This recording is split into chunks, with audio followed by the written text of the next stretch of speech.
سن 1958 کے اندر ایک وزارت ظفر اللہ خان کے پاس آتی ہے، وہ ظفر اللہ خان جو کہ قادیانی تھا۔ تو ہمارے علماء کرام نے اس وقت اس معاملے پر تمام آئینی اور قانونی اپنا حق استعمال کرتے ہوئے تمام شعبۂ زندگی سے تعلق رکھنے والے لوگوں کے سامنے یہ باور کرایا کہ فلاں شخص قادیانی ہے اور اس ملک کا نظام جو ہے رسول اللہ صلی اللہ علیہ وسلم کے مطابق چلنا چاہیے، اور ہمارا آئین اور قانون یہ کہتا ہے، تو لہذا قادیانی چونکہ منکر ختم نبوت ہے، لہذا وہ مسلمان نہیں، تو کسی بڑی وزارت کا ہونا کسی غیر مسلم کے پاس یہ پاکستان کے شایان شان نہیں۔ تو ہمارے اس وقت کے علماء کرام نے باقاعدہ تحریک چلائی اور باقاعدہ طور پر اس طور کو لے کر چلے کہ ملک پاکستان کے اندر کوئی نظام چلے گا تو وہ نظام محمد رسول اللہ کا ہوگا۔ یہ جو میں آئین کی تاریخ آپ کو بتانے جا رہا ہوں کہ آئین ختم نبوت جو بنا اس کی تاریخ کیا ہے، تو سب سے پہلی بنیاد جو ڈلی یہ 1958 کے اندر اس معاملے سے میر ظفر اللہ خان کو جب ایک اعلیٰ وزارت دے دی گئی تو اس کے بعد سے یہ معاملہ اٹھا اور تمام شعبہ زندگی سے تعلق رکھنے والے احباب کے قلوب و اذہان تک یہ بات پہنچ گئی کہ ہاں قادیانی کو اتنا بڑا منصب نہیں ملنا چاہیے۔ اس سے قبل کیا تھا؟ اس سے قبل یہ تھا کہ کئی بڑے بڑے عہدوں پر قادیانی فائز تھے اور بڑے دھڑلے کے ساتھ وہ اپنا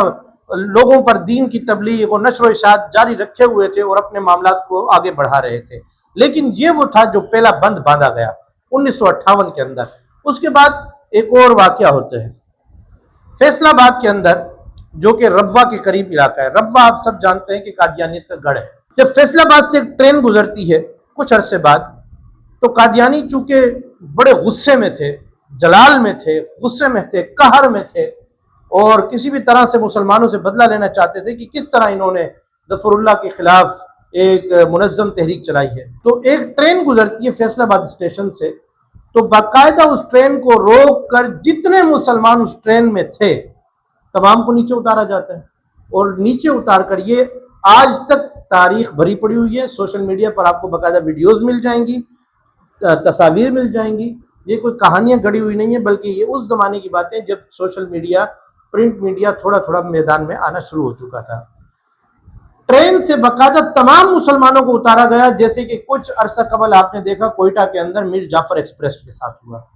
لیکن چند مسلمان شہید ہوئے، لیکن وہاں فیصل آباد میں ہزاروں کی تعداد میں مسلمانوں کو شہید اور زخمی کیا گیا۔ یہاں تک ہمارے علماء کرام لکھتے ہیں کہ ایسا تھا کہ ہر ضلع میں کوئی نہ کوئی شہید یا تو کوئی نہ کوئی زخمی موجود تھا پاکستان کے ہر ضلع میں۔ جب اس قدر مسلمانوں کو تکلیف دی گئی تو اب مسلمانوں نے یہ تہیہ کیا کہ اب ہم آرام سے نہیں بیٹھیں گے، اب ہم چین سے نہیں بیٹھیں گے، اور باقاعدہ مسلمانوں نے قادیانیت کے خلاف علم جہاد بلند کیا، باقاعدہ لوگوں کو موٹیویٹ کرنا شروع کیا۔ پھر جو ہمارے علماء کرام اسمبلیز میں موجود تھے انہوں نے اس پر آوازیں اٹھانا شروع کی، یہاں تک کہ ہمارے علماء کرام فرماتے ہیں، میں نے اپنے اساتذہ سے سنا کہ مولانا امام شاہ احمد نورانی صدیقی رحمۃ اللہ علیہ جو کہ آئین ختم نبوت کے حوالے سے سب سے زیادہ ایکٹیو تھے اور سب سے زیادہ وہ ختم نبوت کے حوالے سے متحرک تھے، وہ فرماتے ہیں کہ جب اس بل کو پاس کرنے کے لیے ہم ہر ضلع، ہر علاقے میں گئے، تو ہر علاقے میں جا کر ہم نے لوگوں کو ٹرین کیا، اور یہاں تک کہ ہر شخص کو ہم نے اس بات کی تاکید کی کہ جب معاملہ ختم نبوت کا آئے گا تو اپنے تن من دھن سب کچھ وار دینا ہے، کیونکہ اس زمانے میں سوشل میڈیا اتنا ایکٹیو نہیں تھا کہ آپ ایک بیان دیں اور پوری دنیا میں پہنچ جائے، ایسا نہیں تھا، ایک ہی کے پاس چل کے جانا پڑتا تھا۔ مولانا امام شاہ احمد نورانی صدیقی رحمۃ اللہ علیہ فرماتے ہیں کہ ہم ایک ضلع، ایک گاؤں، ایک دیہات تک گئے ختم نبوت کا پیغام دینے کے لیے، اور فرمایا کہ ایک موقع پر جب ہم نے لیاقت باغ راول پنڈی کے اندر جلسہ رکھا ختم نبوت کی تحریک کے حوالے سے، ابھی قانون نہیں بنا، فرمایا ہم نے اس جلسے کو جب مکمل کر لیا، تیاریاں مکمل ہو گئی، تو اس وقت کئی قادیانی بڑے عہدوں پر فائز تھے، انہیں اس بات کا خطرہ محسوس ہوا کہ اگر یہ آئین پاس ہو جاتا ہے تو ہماری نوکریاں بھی چلی جائیں گی،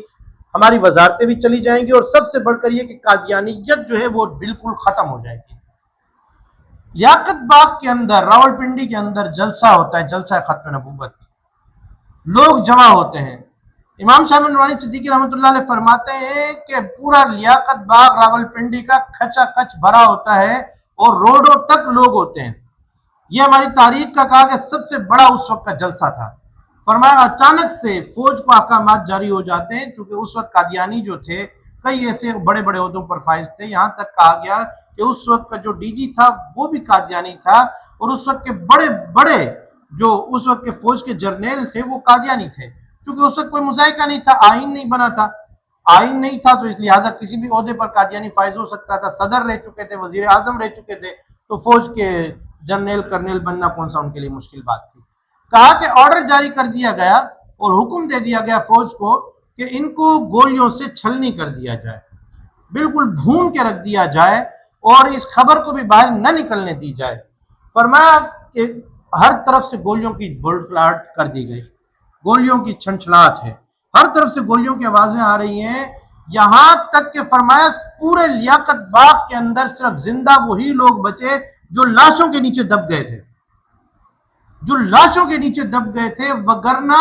انہوں نے اپنے خیال کے مطابق ہم سب کو کہا کہ مار چکے تھے، یعنی اس قدر انہوں نے مزاحمت کی تاکہ یہ تحریک ختم ہو جائے۔ کہا کہ اس کے بعد کیا ہوا کہ ہم نے جب لاشیں اٹھانا شروع کی تو کم و بیش ریکارڈ کے مطابق 20,000 سے زائد ہمارے مسلمان ایک ہی دن میں شہید کر دیے گئے۔ کتنے مسلمان؟